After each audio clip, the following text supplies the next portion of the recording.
স্বাধীনতাতে রক্ত দিতে পারেনি? সারা ভারতবর্ষে 1947 সালে যখন ব্রিটিশ বিরোধী আন্দোলন শুরু হলো, সর্বপ্রথম ব্রিটিশ বিরোধী আন্দোলনে 41,000 দিল্লির চাঁদনী চক থেকে দিল্লির খায়বার পর্যন্ত এক রাত্রে 41,000 আলেমকে মেরে দেওয়া হয়েছিল। সর্বপ্রথম ভারত স্বাধীনতা আন্দোলনে 41,000 আলেমরা প্রাণ দিয়েছে, প্রমাণ রয়েছে। দিল্লির আজও পর্যন্ত গেটে 60,000 মুসলিমদের নাম লেখা রয়েছে যারা ভারত স্বাধীনতার জন্য রক্ত দিয়েছে। দিলীপ ঘোষের বাপের নাম লেখা নেই, নরেন্দ্র মোদী জ্যাঠার নাম লেখা নেই, শুভেন্দু অধিকারী বাপের নাম লেখা নেই। ওখানে রয়েছে মাওলানা আশফাকুল্লাহ খান, ইসমাইল অমৃতসরী, মাওলানা আহমদুল্লাহ, নিসার আহমেদ, এদের নাম লেখা রয়েছে ওইখানে। আমরা এদেশের আদি নাগরিক, আমরা স্বাধীনতাতে প্রথম রক্ত দিয়েছি, আমরাই প্রথম শহীদ হয়েছি, আমরা সমস্ত জায়গায় নাম লিখিয়ে দিয়েছি। এখন আমাদের সম্পত্তি হরণ করানো হচ্ছে। আমরাও সেই জাতি। তোমার মতো ফেরাউনকে আমরা এর আগে দেখেছি, নমরুদকেও দেখেছি, এর আগে অজস্র বেঈমানদেরকে দেখেছি। আর তুমি তো সামান্য নরেন্দ্র মোদী দিল্লির ক্ষমতায় বসে আছো। তোমার থেকেও বড় জালেম নাম তার ফেরাউন টিকতে পারেনি ইমামদারদের কাছে। টিকতে পেরেছে? টিকতে পেরেছে? টিকতে পারেনি। নমরুদ টিকতে পারেনি। পৃথিবীতে ক্ষমতা বেশি দিন টিকে থাকবে না। আবু জেহেল টিকতে পারেনি, আবু লাহাব টিকতে পারেনি, তুমিও টিকতে পারবে না। সময়ের অপেক্ষা ইনশাআল্লাহ। সারা ভারতবর্ষের যেখানে যে লেভেল দিয়ে প্রতিবাদের ঝড় তুলছে, প্রত্যেক প্রতিবাদে আপনারা অংশগ্রহণ করবেন ইনশাআল্লাহ। ইনশাআল্লাহ, ইনশাআল্লাহ প্রত্যেক প্রতিবাদে। কেন বলছি? প্রতিবাদী বিপ্লব ঘটিয়ে দিতে পারে। বিশেষ করে ইয়াং ছেলেরা, তোমরা রেডি থাকবে, যে জায়গায় প্রতিবাদ হবে তোমরা সেইখানে পৌঁছে যাবে। কারণ তোমাদের দ্বারাতেই অনেক কাজ হয়েছে। তোমরাই ইসলাম আনার মূল কারণ। তোমরাই, এই যুবকদের মাধ্যমে ইসলাম এসেছে। যুবকদের আন্দোলনের কারণে, ছাত্র আন্দোলনের কারণে বাংলাদেশ জালেম শাসনের কাছ থেকে নতুন করে স্বাধীনতা লাভ করেছে, নতুন করে। ওই জন্য বলছি, যেখানে বীরভূম, বর্ধমান, বহরমপুর 14 এপ্রিলে মনে হয় ডাক দিয়েছে, যেখানেই ডাক দিচ্ছে আপনারা কাজবাজ কামাই করে দিয়ে, বাতিল করে দিয়ে ডাকে শামিল হন। কারণ এটা হচ্ছে জাতি, এটা হচ্ছে উম্মার বিশাল বড় একটি উপকার হবে আপনি যদি যান। এখন কোন হানাফি নয়, সাফি নয়, দেওবন্দি নয়, জামাত ইসলামী নয়, ফুরফুরা আজমির কিছু নয়। এই মুহূর্তে নিজেকে মুসলিম পরিচয় দিয়ে সমস্ত জায়গাতে আমরা ঝাঁপিয়ে পড়ব ইনশাআল্লাহ। ইনশাআল্লাহ, ইনশাআল্লাহ সমস্ত প্রতিবাদে আপনি থাকবেন। প্রতিবাদ যদি করতে নাও পারেন, অন্তর থেকে অন্তত পক্ষে ঘৃণা করে দিবেন। মাথায় থাকবে, অন্তর থেকে ঘৃণা করবেন। এটা আপনার জন্য খুব দুর্বল ঈমান, খুব দুর্বল। আদম আলাইহিস সালামকে পাঠানো হয়েছিল কোথায়? ভারতে। এটা একটা কথা জানা হয়ে গেল। আর একটা কথা জানুন, আদমের স্ত্রী হাওয়া, ওনাকে পাঠানো হয়েছিল কোথায়? জিদ্দা। কোথায়? জিদ্দা। জেদ্দাতে পাঠানো হয়েছিল হাওয়াকে। এবার দুজনে তো ভুল করেছে, জান্নাতের ফল খেয়ে নিয়েছে। দুজন দুই জায়গায়, কি বলছে বুঝতে পারছেন না? এবার দুজন দুই জায়গায় শুধু দোয়া করছে, ক্ষমা চাইছে আল্লাহর কাছে। কি দোয়া করছে? রব্বানা যালামনা আনফুসানা ওয়া ইল্লাম তাগফির লানা ওয়া তারহামনা লানাকুনান্না মিনাল খাসিরিন। শুধু দোয়া করছেন। আদম হাওয়া কি দোয়া করছেন? রব্বানা যালামনা আনফুসানা ওয়া ইল্লাম তাগফির লানা ওয়া তারহামনা লানাকুনান্না মিনাল খাসিরিন। দোয়া করছেন, রব্বানা হে আমার প্রতিপালক, যালামনা দুজনা জুলুম করে দিয়েছি, আনফুসানা নিজের নফসের উপরে, ওয়া তারহামনা আমাদের উপর রহম করো, লানাকুনান্না মিনাল খাসিরিন তাছাড়া আমরা ক্ষতিগ্রস্তের অন্তর্ভুক্ত হয়ে যাব। দোয়া করছেন। দোয়া যখন বারবার করছে, বারবার যখন করছে, আল্লাহ বলছে যা তোদের দুজনকে ক্ষমা করে দিলাম, যা দুজনকে ক্ষমা করে দিলাম, তোদের দুজনকে ক্ষমা করে দেওয়া হলো। এবার আল্লাহ তাআলা আদম আর হাওয়াকে বলছেন যে তোমাদের দুজনকে পৃথিবী নামক একটা জায়গাতে পাঠাবো, পৃথিবী নামক একটা জায়গাতে পাঠাবো দুজনকে। এবার আদম আর হাওয়া তখন দেখছে যে একবার তো জান্নাতে ছিলাম, আর আল্লাহ শয়তানের চক্রান্তে পড়ে ভুল করে চলে এসেছিলাম, কোন রকম ক্ষমা টমা চেয়ে নিলাম, আল্লাহ ক্ষমা করেও দিল। তা মনে মনে ভাবছে এবারে পৃথিবীতে পাঠাবেন, সব ঠিক আছে, সঙ্গে আমাদের কেউ থাকবে? আবার শয়তান থাকবে। তখন আদমের মন খুব খারাপ, যে একবার তো 12টা বাজিয়ে দিল, আবার যদি এই শয়তান থাকে তা কি যে করবে। কি বলছে বুঝতে পারছেন না? নিয়ে আল্লাহ তাআলা ওর মনের অবস্থা বুঝতে পেরে বলছে, শোনো শোনো আদম, তোমাকে একটা কিতাব দেওয়া হবে, তোমরা দুজন যদি এই কিতাব অনুযায়ী যদি চলো, তাহলে শয়তান তোমাদের পথভ্রষ্ট করতে পারবে না। এবারে শয়তান এটা শুনেছে যে ওদেরকে কিতাব দেওয়া হচ্ছে। শয়তান তখন বলছে, দাঁড়াও, তোমার কিতাবের 12টা বাজাচ্ছি। কিতাবটাই পরিবর্তন করে, কিতাবটাই রাখবে। ওই জন্য কোরআন ছাড়া পৃথিবীতে যত ধর্মগ্রন্থ এসেছে, প্রতিটা ধর্মগ্রন্থ শয়তান পরিবর্তন করে দিয়েছে, প্রতিটা। যদি বলছেন কেন, তার প্রমাণ দেখুন। আচ্ছা, ঈসা আলাইহিস সালামের উপর একটা কিতাব এসেছিল, তার নাম কি? জাবুর। বর্তমানে যার নাম দেওয়া হয়েছে, খ্রিস্টান ভাইরা নাম দিয়েছেন বাইবেল, তাই তো? আমার বাইবেলকে বলা হচ্ছে যে এটা হচ্ছে সেই বাইবেল যেটা প্রভু ঈসার কাছে দিয়েছিল। কি বলছি বুঝতে পারছেন? এখানে একটা ইতিহাস জেনে রাখুন, এটা সবার জেনে রাখা উচিত। এইসব কথাগুলো মনে রাখবেন, যখন তখন ধরে গ্যারেজ করে দিতে পারে, এগুলো মনে রাখার মতো কথা। কোরআন অবতীর্ণ হয়েছে আরবি ভাষাতে। কি ভাষাতে? আরবি। আপনারা ঘুমিয়ে যাচ্ছেন নাকি? না। আর জবুর অবতীর্ণ করা হয়েছিল ইয়ারমিক ভাষাতে, আরবি নয়, ইয়ারমিক ভাষাতে। পরবর্তীতে সেটা ট্রান্সলেট করা হয়েছিল হিব্রু ভাষাতে। ভালো করে বুঝবেন। আচ্ছা, সারা পৃথিবীর কোন জাদুঘরে, ব্যক্তিত্ব সম্পন্ন মানুষের বাড়িতে, কারো জায়গাতে, কোন অবস্থায় সেই ইয়ারমিক ভাষার জবুর আজও পর্যন্ত আছে, এটা জানা আছে। ইনজিল, ঈসার কাছে এসেছিল ইনজিল, নাকি ইনজিল? এই ইনজিল আজও আছে না নেই? নেই। সারা পৃথিবীর কোথাও ইয়ারমিক ভাষার সেই ইনজিল আজ আর নেই। বর্তমান খ্রিস্টান ভাইরা যে বাইবেলটাকে ইনজিলের সঙ্গে তুলনা করছে, এটা খ্রিস্টান ধর্মাবলম্বী যাজকদের নিজস্ব তৈরি করা বাইবেল, এটা অরিজিনাল বাইবেল নয়। শয়তান সব ধর্মগ্রন্থগুলো পরিবর্তন করে দিয়েছে। এবার মুহাম্মদ সাল্লাল্লাহু আলাইহি ওয়াসাল্লামের কাছে কোরআন এসেছে। মুহাম্মদ সাল্লাল্লাহু আলাইহি ওয়াসাল্লাম শেষ নবী, তাই না? মুহাম্মদ সাল্লাল্লাহু আলাইহি ওয়াসাল্লাম কি শেষ নবী? শয়তান ভাবছে তাহলে এবার কোরআনটা পরিবর্তন করে দিতে পারলে আমি সাকসেস। কি বলছি বুঝলেন? এখন আল্লাহ কোরআনে আউযুবিল্লাহ কেন পড়তে হয় কোরআন শুরুর আগে, এটা বলছি। এইবারে শয়তান ভাবছে কোরআন পরিবর্তন করে দেবো, তো কি করে করব? আল্লাহ কোরআনে আয়াত অবতীর্ণ করলেন, কি? ইন্না নাহনু নাযালনা যিকরা ওয়া ইন্না লাহু লাহাফিজুন।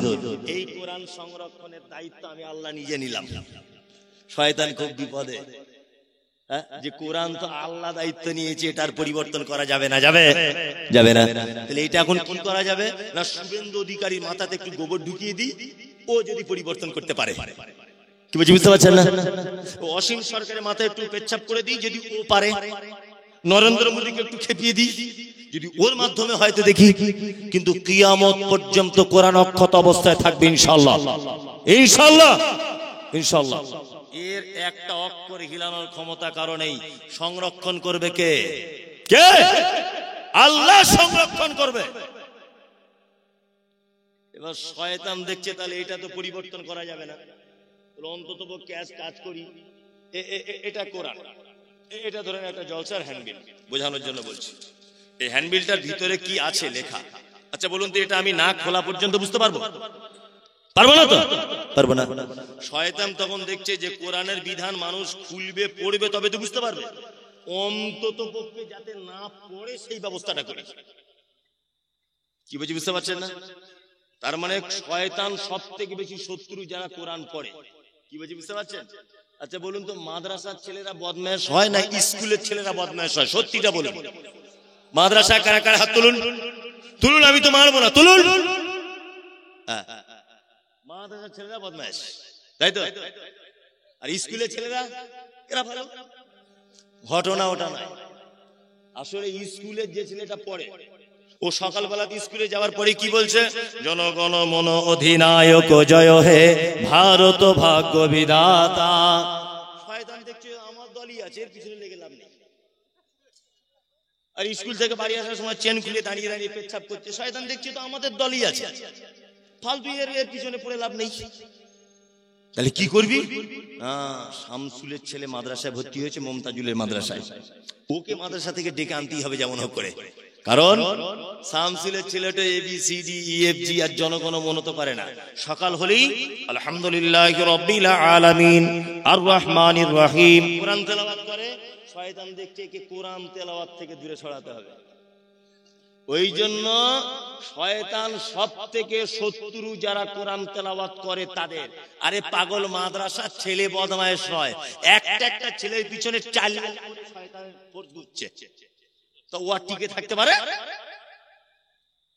শয়তান ওকে টানছে, পাছার দিকে টানছে, হাত ধরে টানছে, ওকে মাথা বুলিয়ে দিচ্ছে। কি বলছি বুঝতে পারছেন না? চল তুই বাড়ি চল বাবা, কোরআন পড়িস না, স্কুলে ভর্তি হ। ও যখন স্কুলে ভর্তি হয়ে যাচ্ছে দাঁড়িয়ে মুতছে, শয়তান দেখছে আমার দলে চলে এসছে। কি বলছি বুঝতে পারছেন না? মাদ্রাসা ছেলেরা বদমাইশ না, এদের পিছনে ইবলিশ ফোর্স লাগায়। জ্বলন্ত প্রমাণ বলি, হয়তো মোবাইলে শুনেছেন। আমার মাদ্রাসায় একটা ছেলে ভর্তি হয়েছে, মুর্শিদাবাদের বাড়ি, কোন জায়গার বলবো না, বলে ওর মা রাগ করবে শুনলে।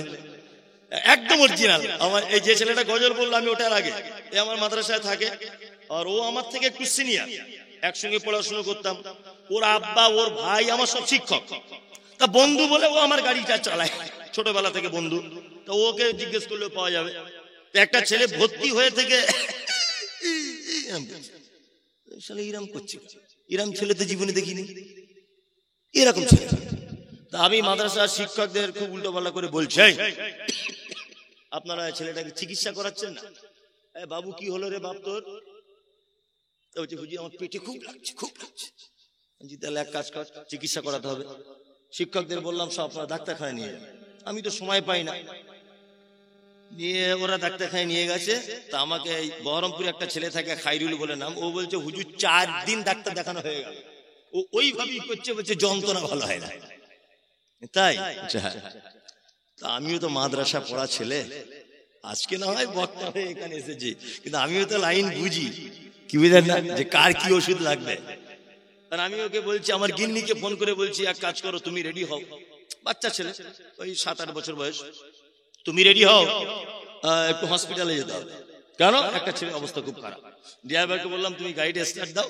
ও গাড়ি স্টার্ট দিয়েছে, আমার স্ত্রী ওকে মাথা দিয়ে কোলে, বাচ্চা ছেলে কোলে মাথা দিয়ে মাথায় হাত বোলাতে বোলাতে আমি সামনে বসে আছি, স্বামী স্ত্রী দুজনকে হসপিটালে ভর্তি করে দিয়েছি।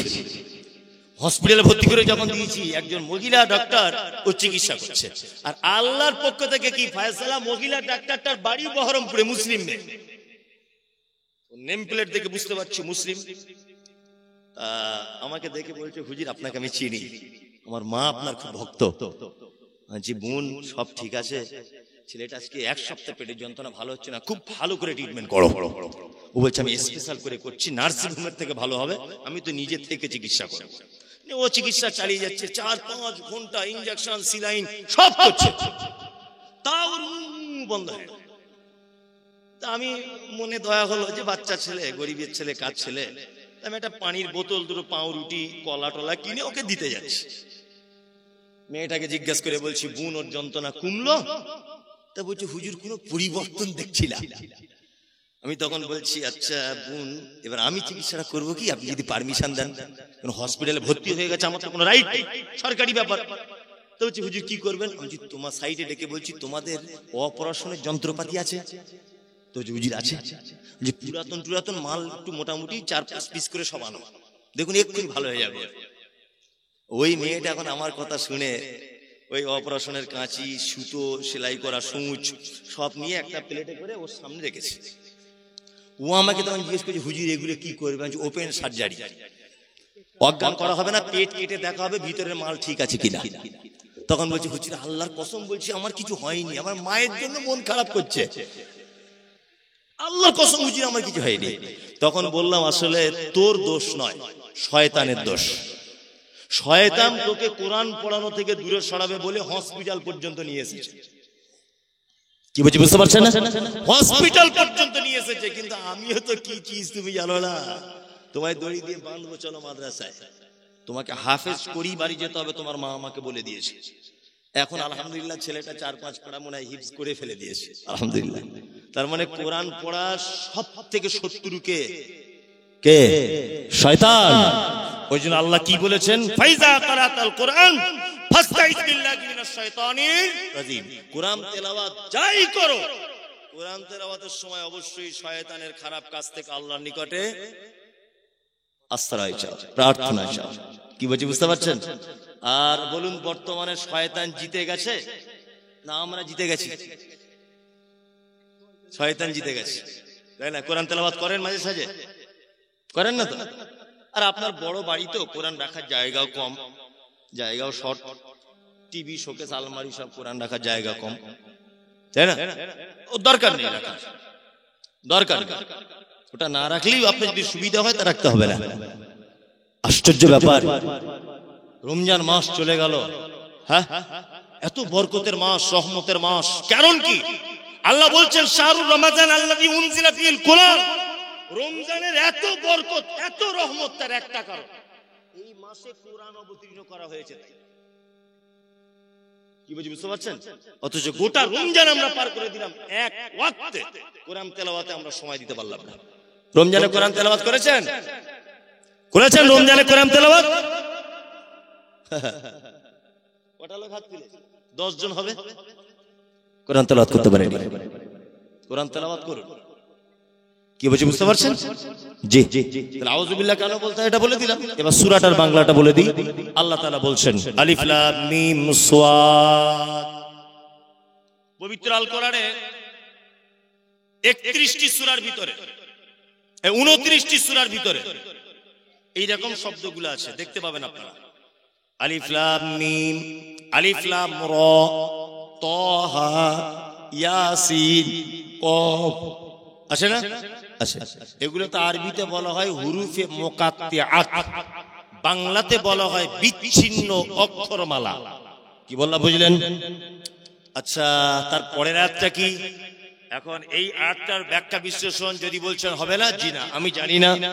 স্টেজে আলেম ওলামা আছেন, আশা করি ওনারাও কিছু জানেন না। আল্লাহু আ'লাম, আল্লাহ ভালো জানে এই শব্দগুলোর। আর আল্লাহ রাসূলকে সাহাবায়ে কিরামগণ এই ব্যাপারে কোনো প্রশ্ন করেন নি, আমরাও জানার চেষ্টা করব না। আল্লাহ তাআলা তারপরে বলছেন কিতাবুন, এটি একটি কিতাব, উনজিলা ইলাইকা, যেটা আপনার উপর অবতীর্ণ করা হয়েছে। ফালা ইয়াকুন ফি সাদরিকা হালাতুম মিনহু লিতুনদিরা বিহি ওয়া যিকরা লিল মুমিনিন। এই কোরআনের দাওয়াত আপনি মানুষকে দেন, এর দ্বারা আপনি মানুষকে ভয় দেখান, আর ভয় দেখাতে গিয়ে আপনার মনে যেন কোনো সংকীর্ণতা সৃষ্টি যেন না হয়।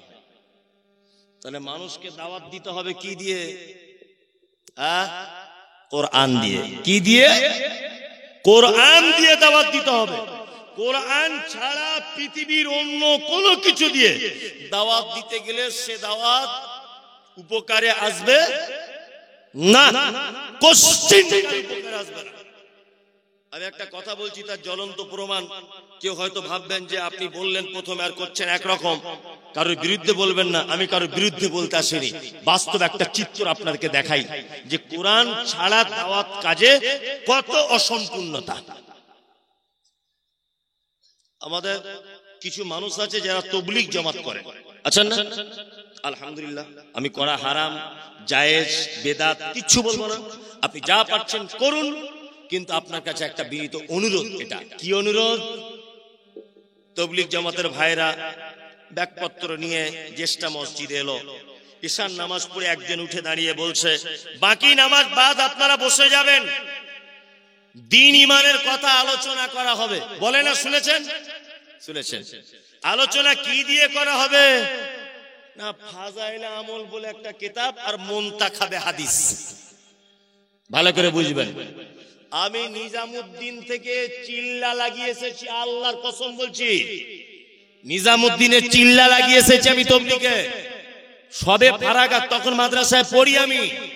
তখন আমির সাহেবকে যদি আপনি বলেন আমির সাহেব ফাজাইলে আমলটা বাদ দিয়ে সূরা ফাতিহার বাংলা অনুবাদটা করে একটু শোনান, আমির সাহেব বলবে এটা বলতে গেলে দিল্লি থেকে পারমিশন করিয়ে আনতে হবে। যে তবলিগ জামাতে কোরআন পড়ার জন্য দিল্লি থেকে পারমিশন আনতে হয়। এই তাবলীগে কোনোদিন দিনের কোনো কাজ হতে পারে না। অনেকের জন্য কাজ হলেও বৃহত্তম কোনো কাজে আশা করা যায় না।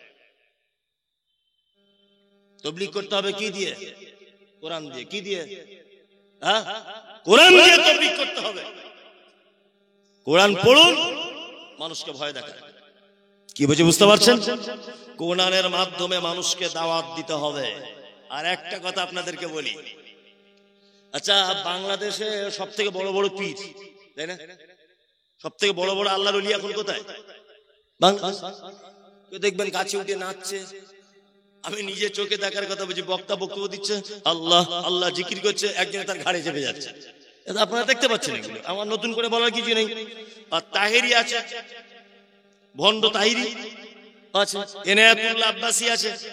আর কিছুদিন আগে একজনে বলছিল আমি ফতেমার স্বামী, ভুঁড়ি মোটা, কি নাম ও মারা গেছে কিছুদিন আগে, দেওয়ানবাগি। দেওয়ানবাগি পেটটা খুব মোটা, বলছে ফতেমার স্বামী আমি, নিজেকে দাবি করে। যত পীর এখন সব আমদানি কোথায়? আল্লাহর ওলিদের বাংলাদেশে। আচ্ছা বলুন, বাংলাদেশে একজন আলেম আছেন আব্দুর রাজ্জাক বিন ইউসুফ, নাম শুনেছেন তো? সবাই জানেন। এই লোকটা যেখানেই যায় দেখবেন তার জলসা ক্যান্সেল করে দেওয়া হচ্ছে, তার গাড়িতে ইট মারছে, হাতে মেরে কখনো হাত ভেঙে দেওয়া হচ্ছে, 5,000 টাকা 5,000 কোটি টাকা তার নামে মামলা দেওয়া হচ্ছে। হচ্ছে না? হচ্ছে। জেল খাটছেন। মুজাফফর বিন মুহসিন নাম শুনেছেন? শুনেছেন? উনি জেল খাটছেন। ডাক্তার প্রফেসর আসাদুল্লাহ গালিব নাম জানেন? জেল খেটেছেন, জরিমানা দিচ্ছেন। এক কথাতে যত সহি আকীদার আলেম আছেন, সমস্ত সহি আকীদার আলেমদেরকে মারা হচ্ছে, অপমান করা হচ্ছে, তাদের জলসা ক্যান্সেল করে দেওয়া হচ্ছে। দেখেছেন, পাচ্ছেন এগুলো? দেখেছেন বাংলাদেশের ভণ্ড তাহিরিকে কেউ মারছে? মারছে না। এনায়াতুল্লাহ আব্বাসী নবীর জামাই বলে পরিচয় দিচ্ছে, ওকে কেউ মারছে না। ওদেরকে কেউ মারবে না। আল্লাহ তাআলার ভাষা হচ্ছে লিতুনজিরা বিহি ওয়া যিকরা লিল মুমিনিন। মুহাম্মদ সাল্লাল্লাহু আলাইহি ওয়াসাল্লাম, আপনি মানুষকে ভয় দেখাবেন এর দ্বারা, কোরআনের দ্বারা। আরে ভয় দেখাতে গিয়ে অনেক সমস্যা আসবে। সমস্যা আসবে বলে আপনি হীনমন্যতায় ভুগতে পারবেন না। আপনাকে কঠোর হয়ে দাঁড়িয়ে যেতে হবে। কি বলছি বুঝতে পারছেন না? কঠোর হয়ে দাঁড়িয়ে যেতে হবে আপনাকে। হকের মশাল জেলে দিতে হবে। সারা পৃথিবীতে যারাই হকের কথা বলছে তারা মার খাচ্ছে কি খাচ্ছে না? একটাও পীর ফকির কোথাও মার খাচ্ছে দেখেছেন আপনারা? পশ্চিম বাংলাতে আপনারা দেখেছেন যে কোন পীর সাহেব অ্যারেস্ট হয়েছে? দেখতে পাচ্ছেন? ডাক্তার জাকির নায়েক টিকতে পেরেছে দেশে? ও কেন কারো বইয়ের ব্লাউজ ধরে টেনেছে? ও থাকতে পারলো না কেন? কেন? এই যে হক কথা বললেই সমস্যা। পীর সাহেবদের ধরে না কেন? ওরা হক কথা বলে না। ওই সারা জীবন একই বক্তব্য। ও বাবারা মায়েরা, আমাদের মেজো পীর সাহেব এত বড় আল্লাহর ওলি ছিল, অমুক তমুক হাবি যাবি না রে, তুই কিছুই নাই। কি বলছি বুঝতে পারছেন না? ওর কিছু বলবে না, মানে সবাই জানে ও পাকাই ভণ্ড। ওর কথা শুনে কোনো লাভ নেই, ও হাদিস কোরআন কিছু বলে না। তার মানে সঠিক হাদিস কোরআনের কথা বললে আজও পর্যন্ত মার খেতে কে হবে? বন্ধু বিগড়ে যাবে। কিন্তু আল্লাহর ভাষা কি? অদ্দুলাউ তুদহিনু ফায়ুদহিনুন। আপনি সেটিং করে চলতে পারবেন না। কিছু আলেম ওলামা আছে না সেটিং করে চলছে, হ্যাঁ? আহলে হাদিস গ্রামে এসে পুরো আহলে হাদিসদের মতো। আবার হানাফি জায়গায় গিয়ে ইয়া নবী বলে দাঁড়িয়ে পড়ছে যাতে কেউ বুঝতে না পারে। এরকম আছে? আচ্ছা দেখতে পান না আপনারা? আমরা এগুলো বুঝতে পারি যে কে কে কি করে, ভালো করে বুঝবেন। আচ্ছা একজনকে জিজ্ঞেস করা হচ্ছে, হুজুর আপনি যে পান খান এটা কি জায়েজ? বলছে মাকরুহ। কি বলছি বুঝতে পারছেন না? মাকরুহ কেন? না ও নিজে খায়, মাকরুহ। আমি কোন একটা জলসা বলেছি যে বিড়ি খাওয়া হারাম, আরেকজন বলছে হারাম না মাকরুহ। ভালো করে বুঝবেন। তার মানে কি ও মাকরুহ বলছে কেন? নিশ্চয় ও খায় আর না খাওয়ার চান্স আছে। ভালো করে বুঝবেন। আমি যেটা বলতে চাইছি সেটা হচ্ছে এই যে যারা সেটিং করে চলছে সবার কাছে ভালো, আমি আহলে হাদিসের কাছে ভালো, হানাফির কাছে ভালো, দেওবন্দির কাছে ভালো, আমি পীরদের কাছেও সম্মানী, আমি ফকিরদের কাছেও সম্মানী। ও গোল আলুর থেকেও খারাপ। অরিজিনাল কোরআনের উপরে হাদিসের উপরে যারা দাঁড়িয়ে থাকবে তাদের শত্রু বাড়বে না কমবে? বাড়বে। মুহাম্মদ সাল্লাল্লাহু আলাইহি ওয়াসাল্লামের শত্রু ছিল? ছিল। আল্লাহ মুহাম্মদকে কি বলছেন সাল্লাল্লাহু আলাইহি ওয়াসাল্লাম? অদ্দু লাউ তুদহিনু ফায়ুদহিনুন। তারা চায় আপনি একটু নরম হয়ে যান, তাহলে তারাও নরম হয়ে যাবে। আল্লাহ রাসূল নরম হয়েছিলেন? হয়েছিলেন? হয়নি। আজকে অনেক রাজনৈতিক নেতাদেরকে দেখতে পাওয়া যায়, আল্লাহু আকবার, মুসলিম, শুধু একটু ক্ষমতার কারণে, একটু শুধুমাত্র ক্ষমতার কারণে যে অবস্থাগুলো করছে, দেব দেবী মাজার ঠাকুর কিছু দেখা দেখি নাই, গিয়েই ডিগবাজি মেরে দিচ্ছে। দেখতে পাচ্ছেন সোশ্যাল মিডিয়াতে? হ্যাঁ, মুখ বাঁধা, না জাতির জন্য কিছু বলতে পারছে, না নিজের আখেরাত বজায় রাখতে পারছে। হ্যাঁ, পার্লামেন্টে দেখলেন না আপনারা? সব মুখে কুলুপ দিয়ে আছে, সব এমপি গুলো মুখে কুলুপ দিয়ে আছে। শুধু বাপের বেটা একজনকে দেখলাম বাঙালিদের ভিতরে, মুর্শিদাবাদের আবু তাহের খান। কি বলছি বুঝতে পারছেন না? এই বাপের বেটা আবু তাহের খান পার্লামেন্টে গিয়ে যা করে দিয়ে এসছে বাংলাতে বলে, আলহামদুলিল্লাহ, এতে আমরা অনেক খুশি। আর হিন্দি বা উর্দু ভাষীর ভিতরে আসাদউদ্দিন ওয়াইসি। কি বলছি বুঝতে পারছেন? এই দুইজন ছাড়া আর তো কাউকে আমি দেখতেই পেলাম না। দেখতে পেয়েছি চুপ। আবু তাহের খান যখন বলছে, আর একজন এমপি তখন পাশে বসে বলছে ঠিক, কিন্তু কিছু বলছে না, চুপচাপ। মানে বলতে মানা করেছে মনে হয়। আল্লাহ মুহাম্মদ সাল্লাল্লাহু আলাইহি ওয়াসাল্লামকে বলছেন, আপনি বাতিলের সঙ্গে আপোষ করতে যাবেন না, প্রয়োজন আপনি হিজরত করুন। ওই জন্য মুহাম্মদ সাল্লাল্লাহু আলাইহি ওয়াসাল্লাম মক্কা থেকে কোথায় এসেছিলেন? মদিনাতে। তবুও বাতিলের সঙ্গে আপোষ করা যাবে না। এবার আর একটা কথা আপনাদেরকে বলে দিই, সেটা হচ্ছে এই আল্লাহ তাআলা বলছেন যিকরুল লিল মুমিনিন, কোরআনের মধ্যে রয়েছে অনেক উপদেশ। নাম্বার 2, 3 নম্বর আয়াত আল্লাহ তাআলা বলছেন ইত্তাবিউ মা উনজিলা ইলাইকুম মির রাব্বিকুম ওয়া লা তাত্তাবিউ মিন দুনিহি আউলিয়া ক্বালিলাম মা তাযাক্কারুন। তোমরা আনুগত্য করো, কার আনুগত্য করো? মা উনজিলা ইলাইকুম মির রাব্বিকুম, রবের পক্ষ থেকে যেটা অবতীর্ণ করা হয়েছে। রবের পক্ষ থেকে কি? কোরআন। ওয়া লা তাত্তাবিউ, আনুগত্য করো না, মিন দুনিহি আউলিয়া, ওলি আউলিয়াদের আনুগত্য করা যাবে না। কিছু মুসলমান করে কি করে না? করছে, করছে না? করছে। আল্লাহর ওলি হওয়া সহজ না কঠিন? কঠিন, তাই না? হ্যাঁ, খুব কঠিন। মানে কঠিন না হলেও কঠিন, মানে আমাদেরকে ভাবানো হয়েছে যে আল্লাহর ওলি হতে গেলে সাংঘাতিক ব্যাপার, বড় বড় গোঁফ থাকতে হবে, মাথার চুল আঁচড়ানো যাবে না, বিয়ে করা যাবে না, জঙ্গলে বাস করতে হবে, বস্তা গায়ে দিয়ে বসে থাকতে হবে গরমের দিন হলেও, একটা ঠ্যাং উপরের দিকে বেঁধে রাখতে হবে। এ হচ্ছে আল্লাহর ওলি। আমাদের এগুলো শোনায়, আরে মনে শোনায় না? পৃথিবীর সব থেকে বড় আল্লাহর ওলি কে? মুহাম্মদ, জোরে বলুন।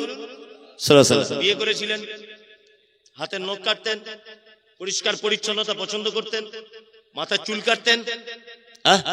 আচ্ছা, উনি বৈরাগী জীবন যাপন করতেন না সাংসারিক জীবন যাপন করতেন? সাংসারিক। পৃথিবীর 1 নম্বর ওলির চরিত্র এটা। পৃথিবীর দ্বিতীয় ওলির চরিত্র কি? আবু বকর সিদ্দিক রাদিয়াল্লাহু তাআলা আনহু। পৃথিবীর দ্বিতীয় মানে চরিত্রবান এবং ভদ্র মানুষ এবং আল্লাহর বড় ওলি। বিয়ে করেছিলেন ওনার বেটি আয়েশা, বিয়ে করেছিলেন মুহাম্মদ সাল্লাল্লাহু আলাইহি ওয়াসাল্লাম, পরিষ্কার পরিচ্ছন্ন পছন্দ করতেন। তৃতীয় বড় আল্লাহর ওলি ওমর, বিয়ে শাদী করেছিলেন, মাথার চুল আঁচড়াতেন, খলিফার দায়িত্ব পালন করেছেন। উসমান, দুটো বেটিকে বিয়ে করেছেন আল্লাহ নবী সাল্লাল্লাহু আলাইহি ওয়াসাল্লাম। ওমরের একটা বেটি হাফসাকে আল্লাহ রাসূল বিয়ে করেছিলেন।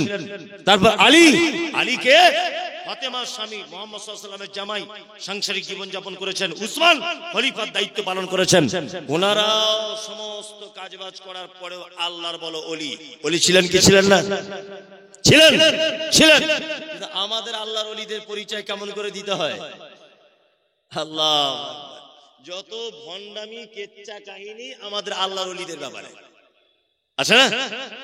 আর এইগুলো আমি যখন বলতে যাব তখন বলবে মমতাজুল আমার বিরুদ্ধের লোক। তোমার বিরোধিতা করতে যাবো কেন আমি? তুমি কে?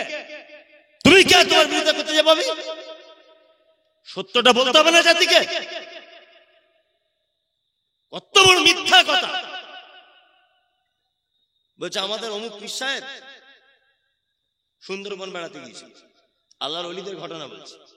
সুন্দরবন বেড়াচ্ছে নৌকায় করে, তার নদী পথে যাচ্ছে, নদী পথে যেতে যেতে একটা বাঘ এসে নৌকায় ঝাঁপ মেরে পড়লো।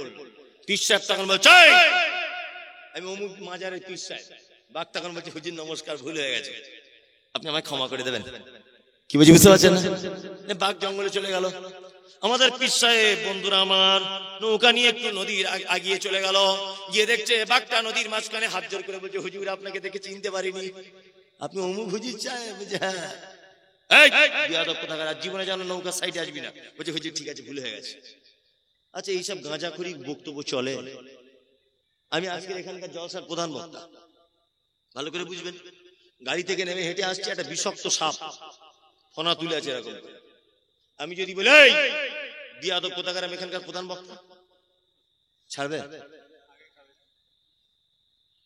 ছাড়বে? ছাড়বে না? এইসব আল্লাহর ওলিদের ঘটনা শোনানো হয় আমাদের। আর আল্লাহর ওলিদের ঘটনা মানে অলৌকিক কিছু হতে হবে, যা তার ঘটনা বললে হবে না। কি বলছি বুঝতে পারছেন না? অলৌকিক ঘটনা কিছু শোনাতে হবে তার ব্যাপারে, তাহলে মনে হবে আল্লাহর ওলি। আল্লাহ বলছে আল্লাহ তাত্তাবিউ মিন দুনিহি আউলিয়া, ভণ্ড ওলিদের তোমরা আনুগত্য করতে যাবে না। অলৌকিক ঘটনা তার জীবনে থাকলে যদি আল্লাহর ওলি হয়, পৃথিবীতে দামি দামি আল্লাহর ওলিদের দুটো একটা ঘটনা আপনাদের শোনাই, সহিহ হাদিস থেকে বলি। এই দেখুন অলৌকিক ঘটনা কাকে বলে। হযরত আবু বকরের নাম শুনেছেন? আমি কলকাতা থেকে এসেছি, আবার এখন কলকাতা যাব, আবার এই 2 ঘন্টা বক্তব্য দিচ্ছি।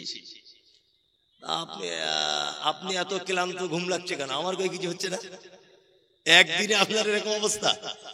একটু ধৈর্য ধরুন, আর কিছুক্ষণ আমাকে আর দুটো একটা হাদিস বলতে দেন। হাদিস আবু হুরায়রার নাম শুনেছেন? আবু হুরায়রা, হযরত আবু হুরায়রা ঈমান নিয়ে এসেছেন। ঈমান আনার পরে সবথেকে বেশি হাদিস বর্ণনা করেছেন কে? আবু হুরায়রা। আর সবথেকে অল্প দিন আল্লাহর নবীর কাছে ছিলেন কে? ওটাও আবু হুরায়রা। কি বললাম বুঝতে পারছেন? আসহাবে সুফফাতে থাকতেন, হাদিসটা শুনবেন মন দিয়ে।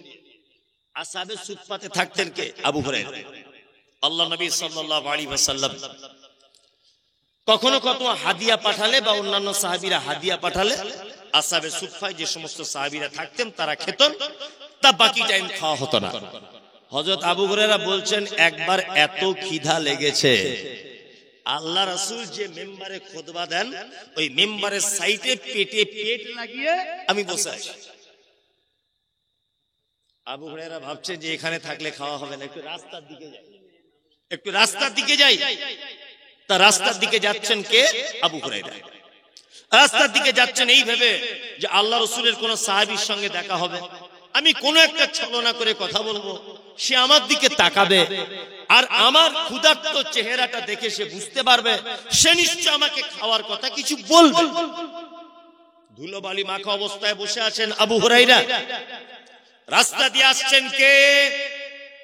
আবু বকর সিদ্দিক রাদিয়াল্লাহু তাআলা আনহু। আবু বকর সিদ্দিক। হযরত আবু হুরায়রা বলছেন আবু বকর ভাই, কোরআনের এই আয়াতটা কোথায় আছে? হযরত আবু বকর আয়াতটা বলে দিলেন, চলে গেলেন। আবু হুরায়রা মনে মনে ভাবছে মনে হয় আমায় যে ক্ষুধার্ত এটাও বুঝতে পারেনি, বুঝতে পারেনি। একদম সহিহ হাদিস। আবু হুরায়রা মন খুব খারাপ, তাহলে আর মনে হয় খাওয়া হবে না। ওই রাস্তা দিয়ে এবার আসছে কে? আল্লাহর নবী সাল্লাল্লাহু আলাইহি ওয়াসাল্লাম। আবু হুরায়রার দিকে তাকিয়ে মুচকে হাসলেন। আল্লাহ রাসূল বুঝতে পেরেছেন আবু হুরায়রা খিদা লেগেছে খুব। আচ্ছা আল্লাহ রাসূল, হ্যাঁ। আল্লাহ রাসূল বলছেন চলো আমার সাথে চলো। হযরত আবু হুরায়রা বলছেন আল্লাহ রাসূল হাঁটছেন, আমি আল্লাহ রাসূলের পিছনে পিছনে হাঁটছি। আল্লাহ রাসূল বাড়িতে ঢুকলেন, আমাকে ঢোকার অনুমতি দিলেন, আমি ঢুকলাম। আল্লাহ রাসূল আমাকে বলছেন আবু হুরায়রা, আরে মজার খাবার হাদিয়া এসেছে, কি খাবার আল্লাহ রসুল? এক পিয়ালা দুধ। কতটা? এক পিয়ালা দুধ। লড়াচড়া করবেন না, এটা শেষ পর্যন্ত শুরু। হযরত আবু হুরায়রা ভাবছেন আমার তো 2-3 দিন খাওয়া হয়নি, আর এই এক পিয়ালা দুধ, এ তো আমার পেটের এক কোণাতে পড়ে থাকবে। আল্লাহ রাসূল এই কথা বলার পরে আল্লাহ রাসূল বলছেন, আবু হুরায়রা আসহাবে সুফফাতে যত সাহাবী বসে আছে ক্ষুধার কারণে সবাইকে ডেকে আনো। আবু হুরায়রা মন তো আরো খারাপ, এক পিয়ালা দুধ আমি আর আল্লাহ রাসূল, আবার আসহাবে সুফফায়। তবে আসহাবে সুফফায় কতজন লোক ছিল নির্দিষ্ট কিছু পাওয়া যায় না, তবে কোন কোন বর্ণনা থেকে পাওয়া যায় যে 40 থেকে 42 জন মতো লোক ছিলেন, অর্থাৎ সাহাবীগণ। কতজন? 40 জন ধরে নেন সাহাবী ছিলেন। এখন আল্লাহর নবী বলেছেন এত যাওয়ার না যাওয়ার কোনো উপায় নাই, যেতেই হবে। আবু হুরায়রা গিয়ে সাহাবীদেরকে ডাকলেন, ডাকার পরে আল্লাহ রাসূলের দরবারে এলেন। আবু হুরায়রা মনে মনে ভাবছেন, মনে হয় আল্লাহর নবী এবার পিয়ালাটা আমার কাছে দিবে আর বলবে তুমি আগে খাও তারপরে ওদের দাও। কিন্তু ঘটনা উল্টা। আল্লাহ রাসূল পিয়ালাটা আবু হুরায়রাকে দিয়ে বলছেন ওদেরকে পান করাও। তখন এই বেচারার মন আরো খারাপ, ইস যদি আমাকে প্রথমে পান করতে বলতো তবু একটু বেশি করে খাওয়া যেত। এক পিয়ালা দুধ আর 40-50 জন লোকে কি আর হয়? মনে মনে ভাবছেন। পান করাচ্ছেন একজন, 2 জন, 3 জন, 4 জন, 5 জন, 40 জনকে দুধ পান করানো হয়ে গেল। আল্লাহর নবী মুচকে হেসে বলছেন, আবু হুরায়রা শোনো তো, আর কি দুধের পিয়ালাতে দুধ আছে তুমি বলো। আল্লাহর নবীর সাহাবী আবু হুরায়রা বলছেন, আল্লাহর নবী এখনো দুধ আছে। বিশ্ব নবী বলছেন এবার তুমি পান করো। হযরত আবু হুরায়রা বললেন আমি একবার পান করে নিলাম। আল্লাহর নবী বললেন আবার পান করো। আবু হুরায়রা বলছেন আবার পান করলাম। আল্লাহর নবী বললেন আবার তুমি পান করো। আবু হুরায়রা বলছেন আল্লাহর নবী পেটে আর এক ফোঁটা জায়গা নাই দুধ পান করার, পেট পরিপূর্ণ হয়ে গেছে, আর কোনো জায়গা নেই, পেট একেবারে ভর্তি। আল্লাহ রাসূল বলছেন দেখো তো পিয়ালার দিকে তাকিয়ে আর কি দুধ আছে। বলছে আল্লাহ রাসূল যেমনকার দুধ তেমনই আছে। সুবহানাল্লাহ, এটা অলৌকিক ঘটনা নয়? আল্লাহর ওলিদের ঘটনা শুনতে গেলে আমার বাপ দাদা 14 পুরুষের শুনে লাভ কি? আমি আল্লাহ রাসূলের সাহাবীদের থেকে শুনবো, তাই না? সাহাবীদের থেকে শুনবো। কিছু বলছেন?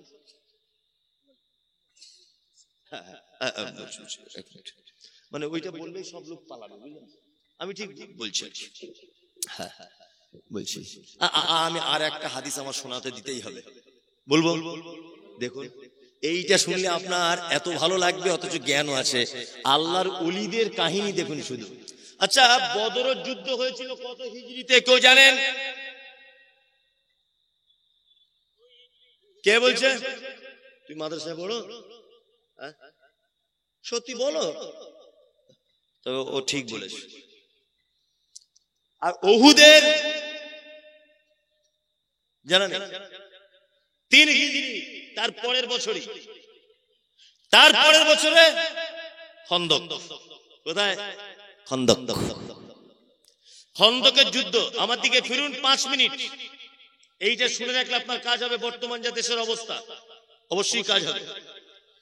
ধরে নেন আমরা এখানে আছি মুসলিম, ভালো করে বুঝবেন, আর ভগলদিঘিতে আছে মুশরিকরা।